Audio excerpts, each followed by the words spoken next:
మీరు ప్రభువు పట్ల భయభక్తులు చూపి ఆయనను కొలిచి ఆయన మాట విని ఆయన ఆజ్ఞలు పాటింతురేని మీరును మిమ్ము పరిపాలించు రాజును ప్రభువు చిత్తానుసారముగా నడుచుకొందురేని మీకు మేలు కలుగును.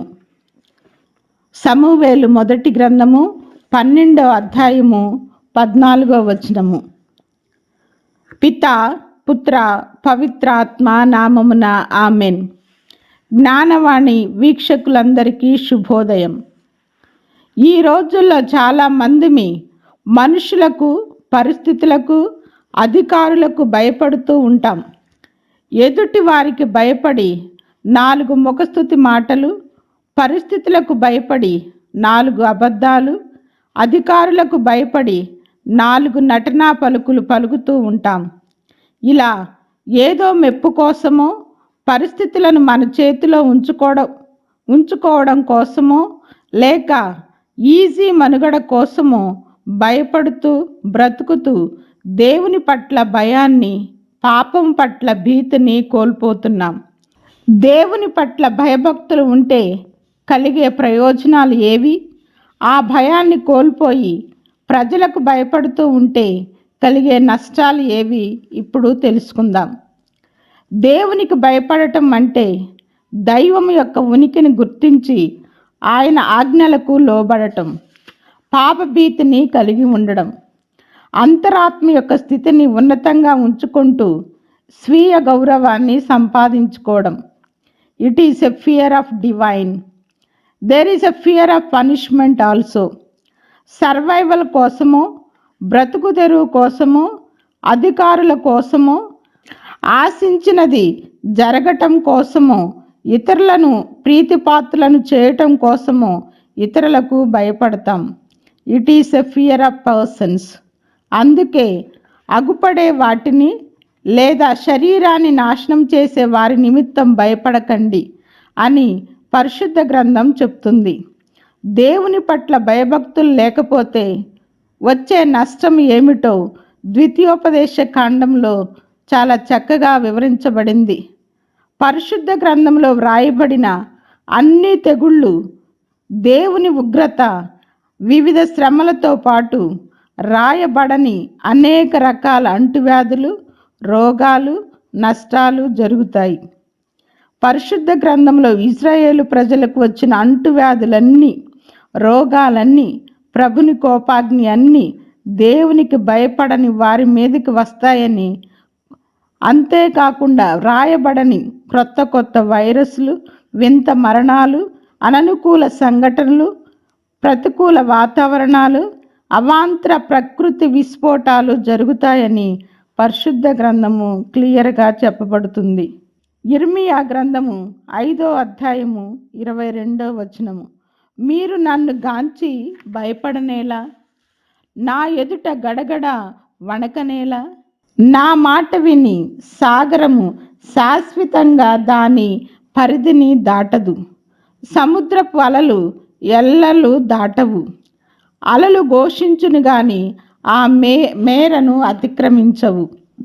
కానీ ప్రజలైన మీరు మాత్రం నన్ను లెక్క చేయటలేదు. ప్రభువు ప్రవక్తలనే గద్దిస్తూ ఉంటే మనం ఏ పాటి వారం? యెహోవా యందు భయభక్తులు కలిగి ఉండుట నీకు ఆశీర్వాదకరము. దేవుని విషయంలో దేనికి రాజీ పడవద్దు. అది ప్రార్థన కావచ్చు, అధికారుల అవాంఛిత కార్యక్రమాలు కావచ్చు, నీ స్వార్థపరత్వం కావచ్చు. అల్టిమేట్గా దేవునికి భయపడటమే ఉండాలి. దేవుని చిత్త ప్రకారమే నడవాలి. శ్రమలు తప్పకుండా వస్తాయి, అయినా భరించాలి, అయినా సహించాలి, వాటి నడుమ సంతోషించాలి. అందుకే శ్రమలు వచ్చినప్పుడు అవేవో క్రొత్తగా వచ్చినాయి అని కలత చెందకూడదు. కొరింథీ సంఘ ప్రజలకు పౌలు గారు నిజమైన ప్రశంస అందజేశారు. కొరింథీ సంఘం శ్రమలలో నిజమైన ఆనందాన్ని పొందారు అని. షడ్రక్, మెషక్, అబేద్నెగో వారు దేవుడంటే భయపడ్డారు. అందుకే అగ్నికి వారు భయపడలేదు. దేవుడు వారిని రక్షించాడు. దానియేలు మరణానికి భయపడలేదు. అందుకే సింహాల బోనులోనికి వెళ్ళాడు. కారణం, దేవునికి భయపడ్డాడు. దేవుడు వారిని కాపాడారు. షిప్రాపువ అను మంత్రసానులు రాజును నిర్భయంగా తిరస్కరించారు. మోషేను కాపాడారు. కారణం, వారు దేవునికి భయపడ్డారు. సౌలు మాత్రం దేవునికి భయపడలేదు. అన్య స్త్రీలను వివాహం చేసుకొని చివరికి దేవుణ్ణి వదిలే స్థితికి చేరుకున్నాడు. అందుకే దేవుడు సౌలును దురాత్మను పంపించి శిక్షించాడు. మోషే వివాహ విషయంలో అహరోను, మిర్యాము దైవ భయము లేకుండా దైవాంకితుడైనటువంటి మోషే మీద గొణగసాగారు. వెంటనే దేవుడు మిర్యామునకు కుష్ఠవ్యాధిని బహుమతిగా ఇచ్చారు. యోసేపు దేవునికి భయపడి ఏ చెడు ప్రలోభాలకు తావియ్యలేదు. ఈవెన్ పోతీఫర్ భార్య రహస్య శోధనకు కూడా లొంగలేదు.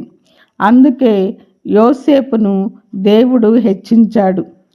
కీర్తన 34:7 ప్రభువునకు భయపడు వారి చుట్టూ అతని దూత శిబిరము పన్నును. ప్రభువునకు భయపడు వారి చుట్టూ అతని దూత శిబిరం పన్నును.